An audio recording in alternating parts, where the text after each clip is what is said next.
Estamos de volta. O assunto de hoje é sobre os principais pontos que o síndico deve se atentar na inspeção predial. Perdeu o primeiro bloco? Volte e assista que tem informações muito importantes. Não se inscreveu no nosso canal? Não é possível. Se não se inscreveu, se inscreva e acione o sininho para ficar sempre antenado com as informações do segmento condominial. Compartilhe também, que é importante a gente qualificar através da informação. Estamos aqui com o engenheiro civil Davi Fratel e a síndica profissional Margarete Montuni. Davi, a gente deixou para o segundo bloco a questão de periodicidade. Não está descrito na norma. Não. Infelizmente a norma não fala de periodicidade, mas o recomendável é que seja feito a cada ano. E temos que tomar cuidado agora com as construtoras, na hora que ela entrega o manual do síndico, o manual do proprietário, certamente as construtoras vão passar a indicar essa periodicidade. Por quê?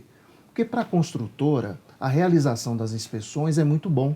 Sim. Por quê? Porque ela detecta alguns problemas que ela mesma não consegue ver. Ela não está lá no dia a dia do condomínio. Né? E além disso, as inspeções elas vão avisar ao síndico, olha, faça as manutenções, você não está fazendo as manutenções. Então tem esse alerta que é muito bom para a construtora. Sim, eu digo importante. sempre que essa norma de inspeção predial, ela veio ajudar ambas as partes, tanto as construtoras quanto os condomínios. E aí a construtora pode também, depois, no futuro, não querer arcar com algo que esteja dentro da garantia, porque não teve a inspeção, não teve manutenção correta. Então, é importante que o síndico se atente a esses pontos para não ter problema lá na frente jurídicos e perder, né, também esses problemas jurídicos, porque não fez de maneira correta o que deveria ser feito. É como se fosse um carro, né? Você tem um carro seu que você faz manutenção a cada 10 anos, a cada 10 quilômetros, 10 mil. Né? Quilômetros ou a cada ano, né? O que ocorrer antes, por exemplo. E se você não fizer, você perde a garantia do carro. É exatamente igual para o condomínio. Se você não fizer as manutenções e provar que fez, você também perde a garantia do seu imóvel. Exatamente, muito bom atentar a isso. Margarete, a questão de periodicidade, né? Você disse que inicialmente faz esse trabalho e a gente tem aqui um agravante, né? Porque a gente depende dos condôminos, né? Sim. E muitas vezes os condôminos não têm a ciência da importância que tem esse trabalho feito pelo engenheiro, essa inspeção predial. Já fez, a norma não diz que tem que ser feito com periodicidade, então já fez, está feito. Muitas vezes a preocupação é muito maior na questão de cumprir normas e legislação do que realmente trazer um trabalho eficaz, né? Sim. E às vezes a gente apanha, no bom sentido, de conseguir que seja feito com periodicidade, contratação de engenheiro. Como que você trabalha esse ponto? Eu acredito assim que o empenho do síndico nesse papel é super importante, tá? Primeiro porque ele tem que levar a realidade, ele tem que levar o compromisso, né? E toda a orientação que o condômino precisa em relação a isso. Porque às vezes o síndico sabe, ele está trabalhando, ele está conhecendo as normas, né? E o condômino muitas vezes ele não está atento quanto a isso no dia a dia, né? Então, acho que cabe ao síndico, nas suas reuniões e até mesmo num bate-papo informal, ele transmitindo essa necessidade sempre, né? Para que as pessoas se habituem também que esse é um papel importante também, fazer essa manutenção, né, preventiva e ter isso como um padrão. Tem que ter sempre, é um gasto necessário, aliás, não é um gasto, né? Investimento. É um investimento necessário para que a gente tenha uma economia lá na frente. Assim, é isso que eu tento transmitir sempre para os condôminos. Margarete, a norma, como eu falei há pouco, ela não é lei, né? Mas ela tem força de lei. Sim, e a partir desse momento passa a ser obrigação do síndico promover essas inspeções. Sim. Então, anualmente, ele precisa colocar dentro da previsão orçamentária do ano, Sim, essa verba e passar a arrecadar isso. Porque se você, por exemplo, você estava falando há pouco, numa conversa informal nossa, de um condomínio que tem 200 apartamentos. Uma inspeção dessa não custa, nada. Se você fizer conta, é R$10 por mês de cada condomínio. Sim. Num edifício de 200 apartamentos. Mas, Davi, você acho que já participou de algumas assembleias. Sim. E sabe que muitas vezes a decisão é burra dentro da assembleia, né? Sim. É levantado, R$2.000, e não se pensa Sim. dessa forma. Quanto que vai custar? Sim. R$10 para mim para ter uma segurança maior Mas, aqui Ricardo, dentro, né? eu acredito que, como é obrigatório, isso não tem que ser levado para. Mas o problema é que a norma não obriga a periodicidade anual, por exemplo, que é adequada, Sei. né? Esse que começa a ter... Eu sou totalmente a favor. Eu acho que, na verdade, até muito mais do que isso. Eu sou a favor de um plano de manutenção muito bem implantado por um engenheiro e depois, no mínimo, um acompanhamento por esse engenheiro. Se o prédio não tem, talvez, dinheiro para investimento mensal nesse engenheiro, mas que tenha um acompanhamento frequente de direcionamento. Porque a gente tem diversos casos, a gente tem desde incêndio, até queda de condomínios, até problemas estruturais que dão prejuízos absurdos. E fora que a manutenção, quando ela é bem feita, ela traz uma economia financeira, né? Você muito bem sabe disso, muito grande para o condomínio. Então, é uma decisão, quando eu falei pouco inteligente, né? Muitas vezes adotada por uma coletividade que, eu sempre falo do comportamento em bando em assembleia, né? Não, 2.000 não, 5.000 não faz isso. E aí, de repente, a gente toma uma decisão que não é correta. Davi, a questão de tecnologia. O que tem hoje de tecnologia que a gente pode colocar nos nossos condomínios, usufruir nos nossos condomínios, para inspeção predial ou para que a gente faça um trabalho mais qualificado na manutenção? Olha só, na empresa que eu atuo, por exemplo, o que é que a gente costuma fazer? Uma coisa bacana. No final da obra, na instituição do condomínio, nós temos um programa, um software, que nós instalamos, e inclusive fornecemos para o síndico o computador, nós instalamos um software, a gente coloca toda a periodicidade das manutenções e das inspeções prediais. Legal. A gente coloca lá. E ele tem campo para exatamente registrar tudo o que ele faz. E esse software avisa quando ele tem que fazer diariamente, semanalmente, mensalmente, toda a periodicidade das manutenções, como também das inspeções prediais. Então a tecnologia, nesse ponto, ela vem a agregar.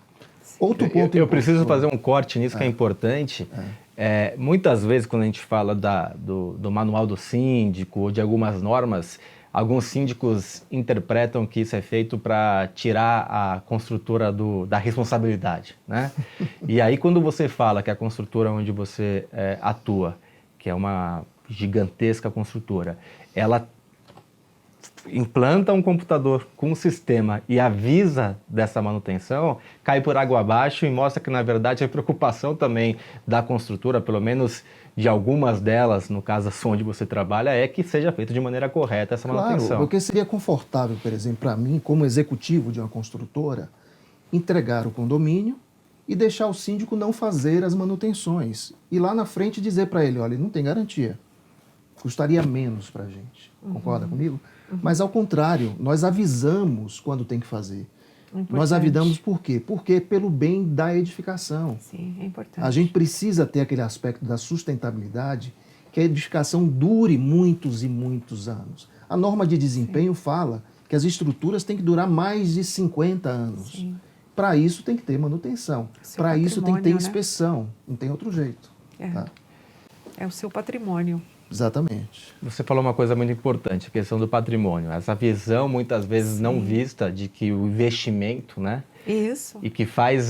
sempre tem o prédio feio da rua e o prédio bonito da rua, né? Sim. E aí a gente já entra mais na questão de pintura, limpeza de fachada. Isso tudo tem que... E o Davi falou, não sei se foi agora, no segundo bloco ou no primeiro bloco, sobre ter uma previsão orçamentária, né? Uma previsão financeira para usufruir, para usar nesse campo. Você costuma fazer essa arrecadação, prever no começo do ano? Como que é feito? Sim, nós temos sempre o costume de colocar o nosso caixa a favor da preservação do nosso patrimônio, o que é super importante, né? Porque todos querem ter o seu imóvel valorizado, todos querem oferecer o seu imóvel a hora que ele precisa vender, e ele quer que todo mundo tenha uma visão muito boa, desde a hora que ele entra, né, até a hora que ele vai para o apartamento que vai ser comprado. Então, com isso, eu tenho que já estar prevenindo e tenho que dar sempre, né, o ênfase também à preservação do patrimônio. E eu acho que é importante. Davi, Eu queria que você explicasse um pouco sobre manutenção preditiva, o conceito da preditiva e como que ele pode ser usado nos condomínios. Olha, manutenção corretiva é aquela que você faz quando o problema já aconteceu. A manutenção preventiva é aquela que você faz com antecedência, que é pré-determinada. E a preditiva é aquela que, pelo próprio nome, ela prediz, ela avisa que aquele sistema está dando ou vai dar um problema. Então, por exemplo, existem empresas de elevadores que hoje elas já instalam, né, chips e sensores no elevador para predizer que vai acontecer algum problema. Ela, pelos ruídos, pelos barulhos, pelas fricções, pela temperatura do equipamento, ela prediz, já avisa a assistência técnica e a assistência técnica vem e faz a intervenção no momento correto. Porque assim, inclusive, é mais barato para todo mundo. Exatamente. É melhor você resolver antes do problema acontecer do que quando o problema já aconteceu. Né? Davi, eu posso afirmar, aí é uma pergunta, hein? E eu sou uma pessoa bem crítica. Eu posso afirmar que até hoje ou até ontem, a maioria das edificações do Brasil fazem ou faziam uma manutenção bem aquém do que deveria ser feita, com um certo amadorismo, assim, de pouco conhecimento, de pouca implantação, e que essas normas, essas ABNTs, elas estão começando a fazer uma alteração para frente? Olha, nossa empresa já entregou mais de 200 mil unidades residenciais. Então, se fizer uma conta rápida aí, você vai ver quantos prédios nós já entregamos, que perfaz um volume de mais de 10 milhões de metros quadrados de área construída. Te digo uma coisa, é uma lástima o que acontece hoje. Hoje os condomínios não fazem manutenção como tem que fazer, os residenciais. Os condomínios comerciais, eles têm uma cultura de manutenção bem mais arraigada. Mas os condomínios residenciais não têm isso. E muito se deve isso à má formação dos síndicos. Mas hoje em dia, você já tem uma preparação, tem os cursos, tem as certificações, síndico 5 estrelas, por exemplo, né? Que você já começa a preparar o síndico para um outro momento, para por exemplo, ela é síndica profissional, ela se especializou para fazer isso, né? Então, esses são os verdadeiros síndicos e eles estão preocupados com isso. Mas, na grande maioria, a gente não enxerga isso. Mas as normas, elas vêm colocando essa obrigatoriedade e talvez, quem saiba, um dia a gente vai ter um momento ideal, né, para isso. Vou aproveitar esse gancho e chamar um quadro que é o Aplicando Advertência e eu volto para as considerações finais de vocês. A advertência hoje vai para você, síndico, que pensa em manutenção apenas para cumprir com a obrigatoriedade legal. O que diz a norma, o que diz a questão dos bombeiros, e aí contrata uma empresa que seja a mais barata para que você tenha ali o laudo de que foi realizado. Gente, isso é importante de cumprimento de legislação, é importante você ter a documentação, ter laudos, muito importante. Mas de nada adianta se não for um laudo bem feito, se não for um trabalho bem feito, vai ser para inglês ver. E o condomínio continua tendo um problema estrutural. Não podemos pensar de uma maneira apenas de nos proteger juridicamente. Temos que pensar em proteger as famílias que moram nesse condomínio de problemas estruturais, de problemas que podem, no pior do cenário, chegar até um desastre de uma queda de edificação que nos últimos anos aconteceu até com uma certa frequência no Brasil, teve no Rio de Janeiro, teve em São Paulo, teve em Fortaleza. Então, nós temos que nos atentar e fazer a coisa correta. Não vamos pensar apenas em nos proteger legalmente, juridicamente. Vamos pensar na responsabilidade que temos como líderes e vamos fazer com que os condomínios aonde sejamos síndicos, eles sejam seguros para todos. Fico alerta. Margarete, primeiro te agradecer. Eu que agradeço. Pela sua vinda. Eu que agradeço. Se tiver alguma consideração que queira fazer para finalizarmos. Eu só quero finalizar dizendo que o papel do síndico é muito importante para levar isso para os condôminos. Porque muitas vezes não parte dos condôminos, parte do síndico bem treinado, com bastante conhecimento, levar isso. E ele tem que ser bastante seguro, né, para dar credibilidade. Então, acho que essa é a importância do síndico profissional. ótima dica, um prazer muito grande ter você aqui. Prazer foi meu. Davi, demorou para voltar, prazer grande ter você aqui, sempre dando aula para gente. Fique à vontade para suas considerações finais. Olha, eu queria parabenizar vocês, sempre trazendo temas muito importantes, né? Temas polêmicos, inclusive, né? O canal Condomínio em Pauta é fundamental para isso. Aí já se vão mais de 700 vídeos, né, gravados, e eu assisto sempre, né? E todos os assuntos são pertinentes. E o condomínio, o síndico, ele tem que assistir isso aí. Tá? Sim. Davi, muito obrigado e volte o mais rápido possível. É o último programa nesse estúdio, a gente está indo para Faria Lima, então é a despedida daqui. Você está gostando do nosso canal, do nosso programa, dê seu like, compartilhe e a partir do próximo programa nos vemos num estúdio novo, nos vemos no novo local que vai ser na Faria Lima, aqui em São Paulo, mas vocês vão perceber as diferenças sempre melhorando para você. Vejo vocês semana que vem.